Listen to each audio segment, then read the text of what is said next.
बिस्मिल्लाहिर्रहमानिर्रहीम। Welcome to lecture number 45 of operating systems. इस lecture में मैं तमाम इंपॉर्टेंट चीज़ें कवर करूंगा जो एग्ज़ाम के लिए इंपॉर्टेंट हैं। इंपॉर्टेंट एमसीक्यू शॉर्ट क्वेश्चन, यानी इन शॉर्ट मैं पूरे लेक्चर ही कवर करूंगा क्योंकि कहीं से भी पेपर आ जाता है।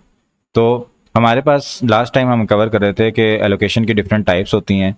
हमारे पास कॉन्टिजियस एलोकेशन होती है, लिंक्ड एलोकेशन होती है और इंडेक्स एलोकेशन होती है। अब इंडेक्स एलोकेशन के अंदर हमने देखा था कि हम क्या करते हैं कि डिफरेंट जगह पर जब फाइल को रख लेते हैं तो एक ऐसा ब्लॉक होता है जिसके अंदर इंडेक्स स्टोर कर देते हैं। अब बहुत बड़ी जब फाइल होगी तो उसके जो तमाम इंडेक्सेस होंगे वो एक जगह पर एक ब्लॉक में स्टोर नहीं होंगे, तो उसका कुछ हमें हल निकालना है। वो हल हम लेक्चर नंबर 45 में स्टार्ट में निकालेंगे।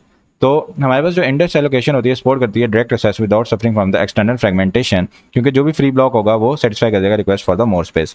लेकिन depending on the disk size और फाइल सिस्टम साइज, फाइल को एक से ज़्यादा इंडेक्स ब्लॉक की ज़रूरत पड़ जाती है। जैसे मैंने भी आपको बताया फाइल बड़े साइज़ की हो सकती है। तो एक तो होता है लिंक स्कीम, यानी हम लिंक लिस्ट बना देते हैं इंडेक्स ब्लॉक्स की। यानी जैसे हमने फाइल्स के आपस में अगर लिंक बनाने थे तो हम इंडेक्स ब्लॉक्स ज़्यादा बना के उनको आपस में लिंक करते रहते हैं कि पहला इंडेक्स ये है, दूसरा ये है, तीसरा ये है, और हर ब्लॉक के एंड पे एक पॉइंटर लगाते हैं, नेक्स्ट पॉइंटर, जो बता रहा होता है कि अगला ब्लॉक किधर है। यानी फॉर एग्जांपल पहली 100 एंट्रीज पहले ब्लॉक में आ जाएंगी और 100 एंट्रीज के बाद नेक्स्ट का एक पॉइंटर होगा जो बता रहा होगा कि 101 वाली एंट्री कहाँ से स्टार्ट हो रही है। 101 से लेके 200 तक वहाँ पे एंट्रीज होंगी और उसके बाद एक नेक्स्ट पॉइंटर बता रहा होगा कि 201 नंबर वाली एंट्री कहाँ किस ब्लॉक में से स्टार्ट हो रही है। तो इस तरह से हम एक लिंक लिस्ट बना देते हैं। अब इंडेक्स ब्लॉक जो होता है नॉर्मली एक सिंगल इंडेक्स ब्लॉक के फॉर्म में होता है, लेकिन इसको अगर रीड करना है, राइट करना है तो डायरेक्टली बाय इटसेल्फ ये रीड हो सकता है। लेकिन लार्ज फाइल्स को लॉक करने के लिए हम लिंक टुगेदर कर देते हैं सेवरल इंडेक्स ब्लॉक्स को।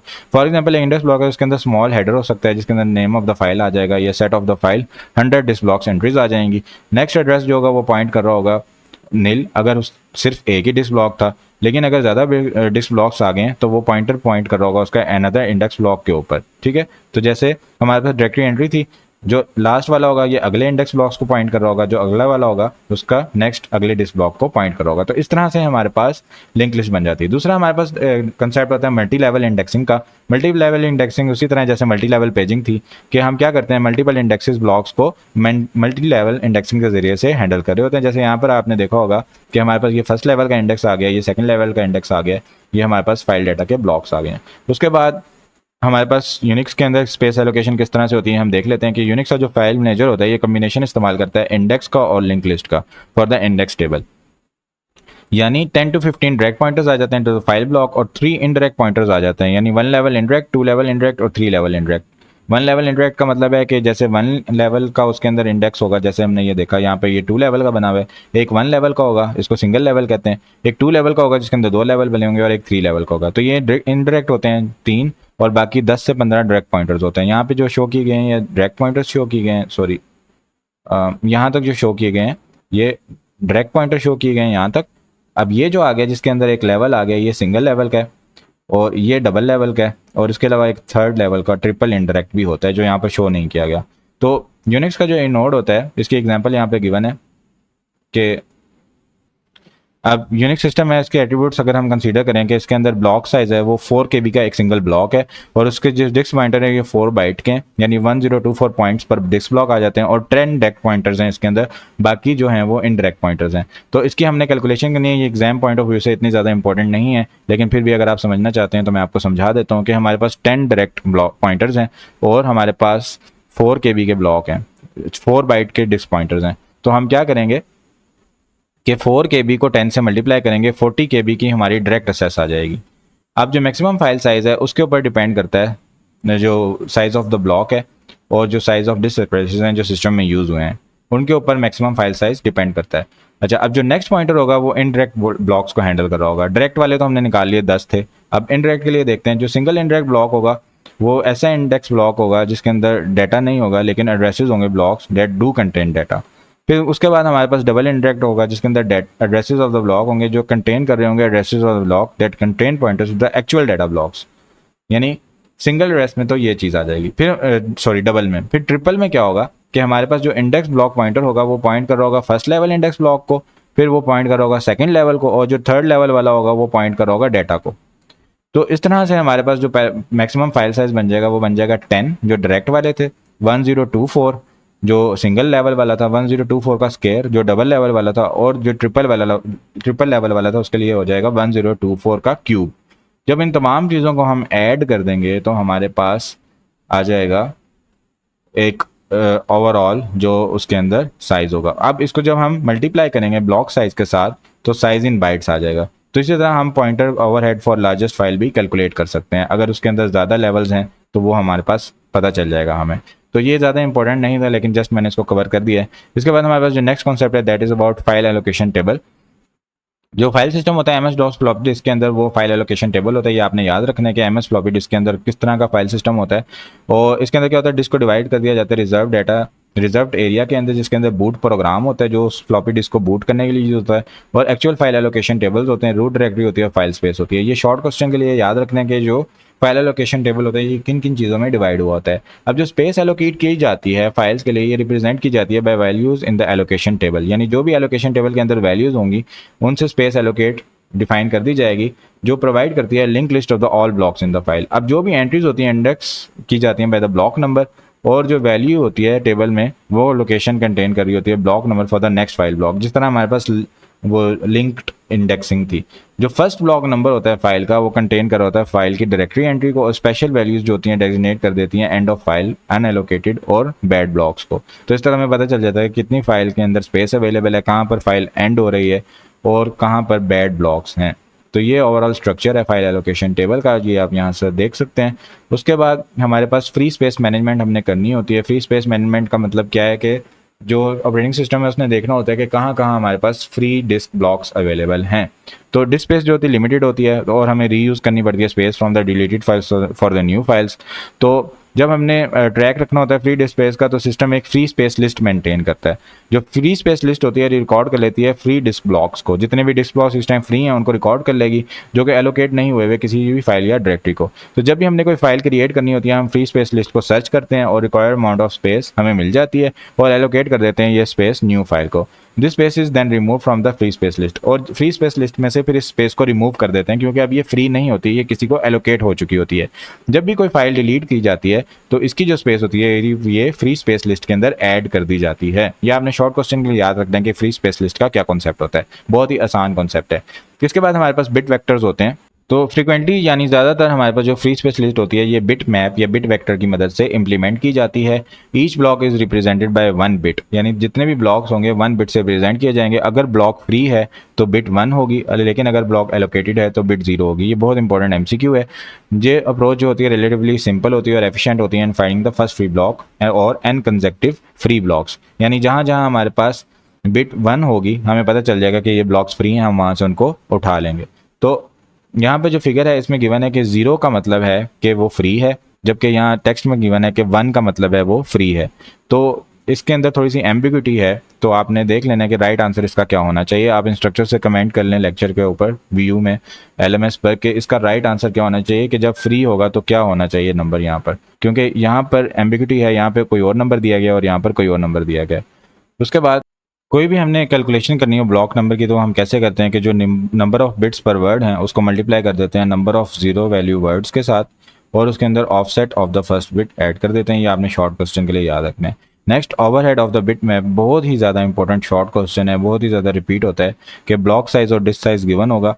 जैसे यहाँ पर ब्लॉक साइज गिवन है 2⁻12 बाइट्स और डिस्क साइज गिवन है 2⁻30 4 × 2⁻30 बाइट्स, यानी ये 40 GB की फॉर्म पे गिवन होगा। तो आपने ओवरहेड कैलकुलेट करना है। जो ओवरहेड होता है that is basically equal to disk size divided by block size.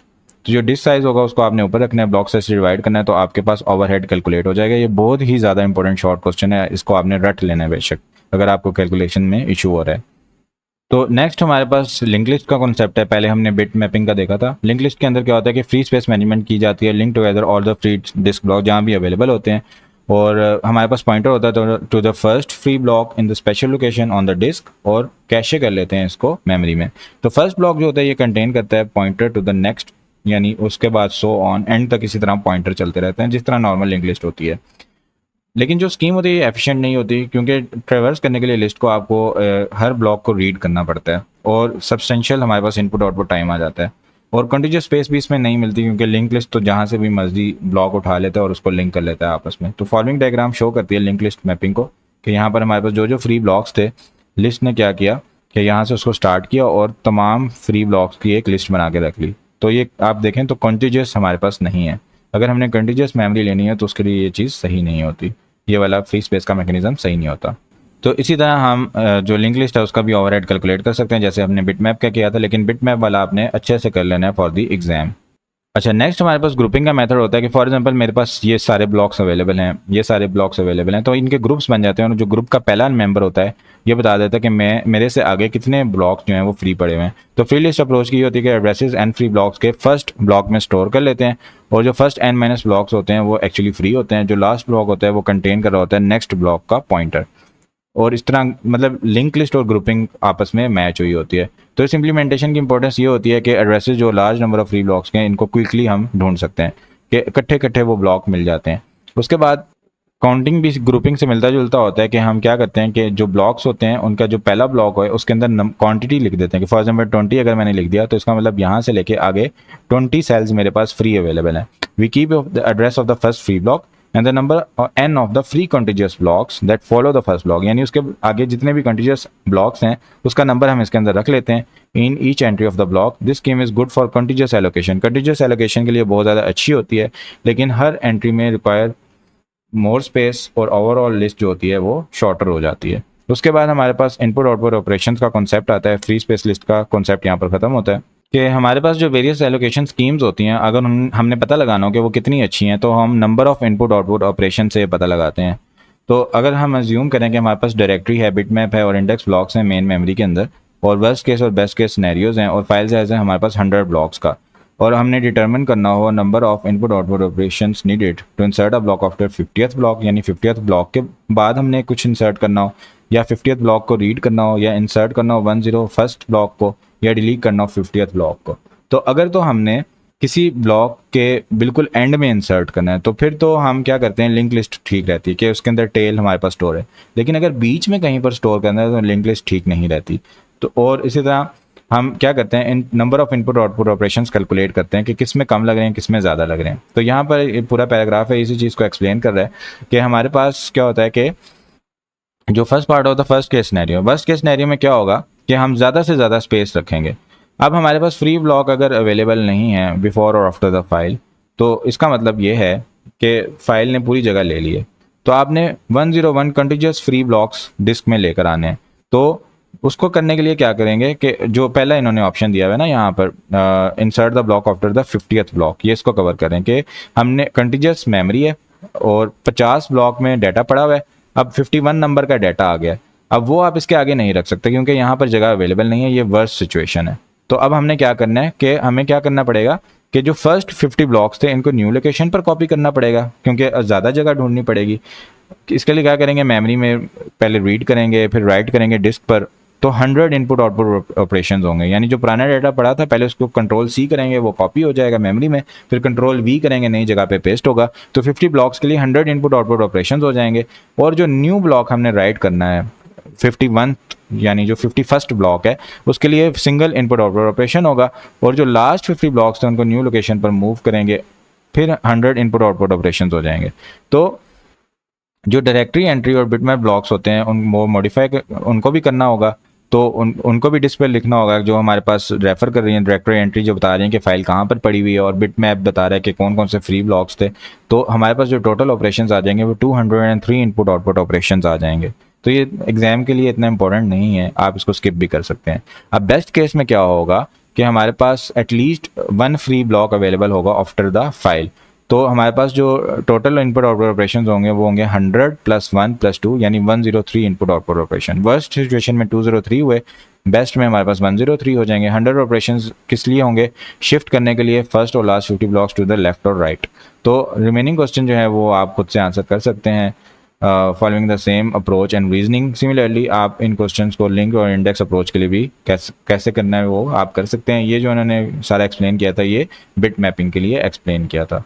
उसके बाद हमारे पास सेकेंडरी स्टोरेज मैनेजमेंट का कॉन्सेप्ट आता है कि हमारे पास जो फॉलोइंग डायग्राम है शो करती है hierarchy of the 3 kernel modules, जो mapping user view of the directory structure, यानी यूजर को किस तरह व्यू होता है, free space management, file input output और सेकेंडरी स्टोरेज।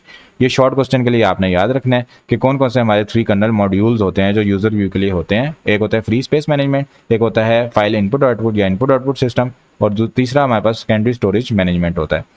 अच्छा, तो कुछ डिटेल्स हमने टॉप मोस्ट लेयर की डिस्कस कर ली हैं फाइल मैनेजमेंट सिस्टम की। अभी हम कब से फाइल्स को डिस्कस कर रहे हैं, और इनपुट आउटपुट सिस्टम की डिटेल्स यहाँ पर डिस्कस नहीं की जाएंगी, लेकिन सेकेंडरी स्टोरेज जो है उसकी डिस्कशन की जाएगी। खास तौर पे डिस्क शेड्यूलिंग यहाँ पर डिटेल में डिस्कस किया जाएगा। तो जो फाइल मैनेजमेंट सिस्टम होता है बेसिकली ये क्या करता है, फाइल सिस्टम को मेंटेन करता है, उसकी डायरेक्टरीज होगी उनका ट्रैक रखता है, और जो फ्री स्टोरेज अवेलेबल है उसका तमाम ट्रैक रखता है। जो इनपुट आउटपुट सिस्टम होता है ये जाहिर बात है इनपुट आउटपुट से डील करता है। तो डिवाइस ड्राइवर्स प्रोवाइड करता है ट्रांसफर ऑफ डाटा कंट्रोल करने के लिए मेमोरी में और सेकेंडरी स्टोरेज डिवाइसेज में, चाहे वो कैरेक्टर बेस्ड हो चाहे वो ब्लॉक बेस्ड हो। उसके बाद हमारे पास सेकेंडरी स्टोरेज मैनेजमेंट सिस्टम होता है जो ऑप्टिमाइज करता है completion of input output task by employing algorithms to facilitate efficient disk usage, यानी डिस्क का हेड कहाँ होना चाहिए, लेटेंसी कैसे कम करेगा, सीक टाइम कैसे कम करेगा, ये तमाम चीज़ें जो है ये secondary storage management system perform करता है। तो ये आपने याद रखनी कि 3 लेयर्स कर्नल की क्या हैं शॉर्ट क्वेश्चन के लिए। अच्छा, अब डिस्क स्ट्रक्चर क्या होता है कि हमारे पास जो डिस्क होता है उसके अंदर बल्क ऑफ सेकेंडरी स्टोरेज होती है for the modern computer system. जो मैग्नेटिक टेप होती है ये यूज़ की गई थी अर्ली सेकेंडरी स्टोरेज मीडियम में, लेकिन इसकी जो असेस होती थी बहुत स्लो होती थी। इसके अंदर सीक्वेंशियल असेस करनी पड़ती थी, टेप्स को पूरी रील पे चलाना पड़ता था। इसलिए हम आर्काइव डाटा के लिए या बैकअप्स के लिए टेप्स को यूज़ करते हैं, इन फ्रिक्वेंटली यूज्ड इन्फॉर्मेशन के लिए यूज़ करते हैं। उसके बाद हमारे पास मॉडर्न डिस्क ड्राइव्स आई जो कि एक लार्ज वन डायमेंशनल अरे के तौर पर असेस की जाती थी ऑफ द लॉजिकल ब्लॉक्स, जहाँ पे लॉजिकल ब्लॉक होता है ये स्मॉलेस्ट यूनिट होता है ट्रांसफर का। ये आपने याद रखना फॉर द एमसीक्यू कि जो स्मॉलेस्ट यूनिट ऑफ ट्रांसफर होता है वो एक लॉजिकल ब्लॉक कहलाता है। जो साइज होता है लॉजिकल ब्लॉक का ये यूजुअली 512 बाइट्स होता है, ये भी आपने एमसीक्यू के लिए याद रखना है। और कुछ डिस्क होती हैं उसके अंदर लो लेवल फॉर्मेट की जाती है और डिफरेंट ब्लॉक साइज आ जाता है जैसे 1024 बाइट्स, लेकिन जो 512 बाइट्स है ये आपने याद रखना है फॉर द एमसीक्यू।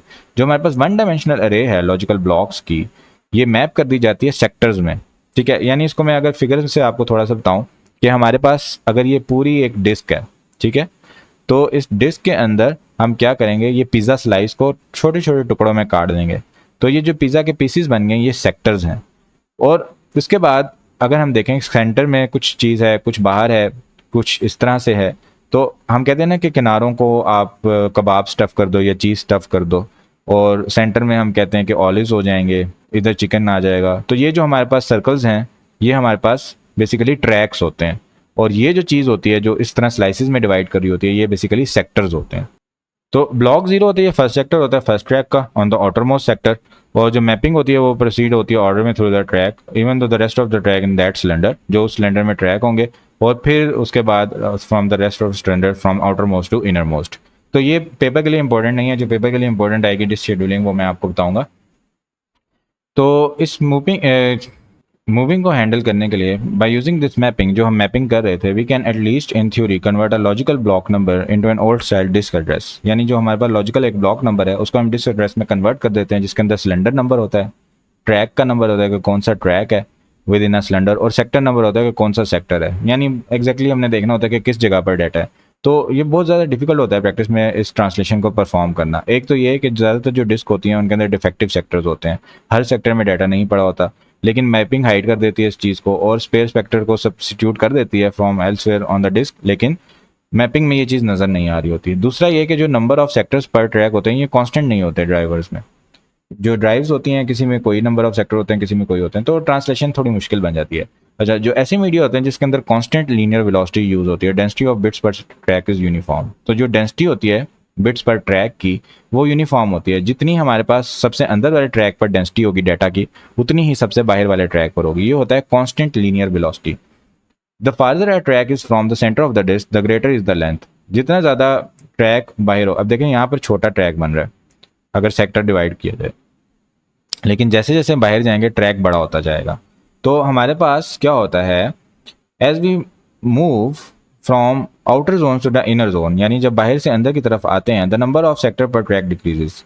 जो एक ट्रैक के अंदर सेक्टर हैं वो डिक्रीज हो जाएंगे, और जो ट्रैक्स होते हैं आउटर मोस्ट वो 40% मोर सेक्टर्स उनके अंदर होते हैं इनर मोस्ट जोन से। यह आपने याद रखना है फॉर द एमसीक्यू के जो आउटर मोस्ट वाले ट्रैक्स होते हैं उनके अंदर 40% मोर सेक्टर्स होते हैं। तो जो ड्राइव होता है ये अपनी रोटेशन स्पीड को इंक्रीज करता है जैसे जैसे हेड मूव करता है from outer to the inner tracks. यानी जैसे हेड यहाँ पड़ा हुआ है, यहाँ से कुछ डाटा रीड कर रहा था, जैसे जैसे अंदर आता जाएगा अपनी स्पीड को इंक्रीज करता जाएगा to keep the same rate of data moving under the head. अच्छा, दूसरा ये होता है कि जो डिस्क होती है रोटेशन स्पीड वो कांस्टेंट रह सकती है, वो उसको स्पीड को चेंज ना करे और डेंसिटी ऑफ बिट जो है उसको चेंज कर ले, उनको कांस्टेंट रखे, डिक्रीज करे from the inner tracks to the outer tracks. यानी डेंसिटी यहाँ पर कम होगी और बाहर बढ़ती जाएगी डाटा की density to keep the data rate constant. इस मेथड को हम क्या कहते हैं, इसको बोलते हैं कांस्टेंट एंगुलर वेलोसिटी। तो एक हमारे पास था कांस्टेंट लीनियर वेलोसिटी और एक हमारे पास है constant angular velocity. Constant angular velocity में हम डेप्थ चेंज करते हैं डाटा की, जबकि कांस्टेंट लीनियर वेलोसिटी जो होती है उसके अंदर हम हेड की स्पीड को चेंज करते हैं। उसके बाद हमारे पास डिस्क शेड्यूलिंग का कॉन्सेप्ट आता है कि ऑपरेटिंग सिस्टम की एक रिस्पॉन्सिबिलिटी ये होती है कि जब हार्डवेयर है उसको एफिशिएंटली वो यूज़ करे। तो जो डिस्क ड्राइव्स होते हैं ये इस रिस्पॉन्सिबिलिटी को मीट करते हैं फास्ट एसेस टाइम और डिस्क बैंडविड्थ से। यानी एसेस टाइम बहुत ज़्यादा तेज़ होना चाहिए, डिस्क बैंडविड्थ काफ़ी ज़्यादा होने चाहिए। तो एसेस टाइम के दो मेजर कंपोनेंट्स होते हैं, एक होता है सीक टाइम, जो डिस्क आर्म है उसको हेड से सिलेंडर पर जाना जहाँ से उसने डिज़ायर डाटा को, डिज़ायर सेक्टर को रीड करना है। तो फॉर एग्जाम्पल हेड यहाँ पर आ हुआ था, हेड ने उठ के इस जगह पे डाटा को रीड करना है, ठीक है। तो यहाँ से उठ के जो यहाँ तक जाएगा ये बेसिकली सीक टाइम होता है, कैसेट चलने का टाइम होता है। तो अब तो हम कैसेट की बात नहीं करें, डिस्क की बात करें तो बेसिकली हेड के मूव करने का टाइम होता है। तो जो रोटेशनल लेटेंसी होती है, दूसरा जो फैक्टर है लेटेंसी है, ये एडिशनल टाइम होता है कि डिस्क रोटेट करे desired sector to the desire head. यानी अब हेड मेरा यहाँ पर पड़ा हुआ है तो सेक्टर जो घूम के इस जगह पर आएगा हेड वाली जगह पर, ये बेसिकली हमारे पास उसका डिजायर्ड लेटेंसी होती है।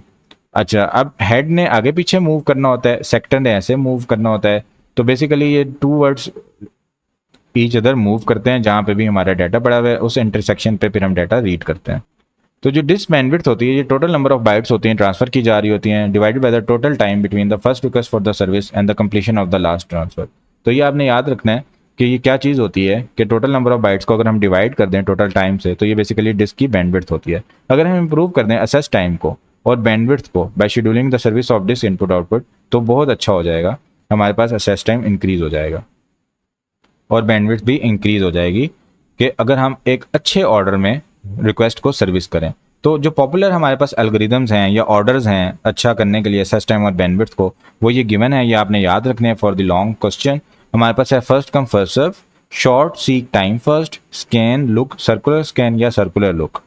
फर्स्ट कम फर्स्ट सर्व क्या है ये हम देखते हैं, शॉर्ट सीक टाइम फर्स्ट क्या है ये देखते हैं। तमाम चीज़ें हम डिटेल में देखेंगे और आपने इनकी डिटेल भी याद रखनी है फॉर द शॉर्ट क्वेश्चन, आपसे इनमें से कोई भी पूछा जा सकता है। This is very important topic.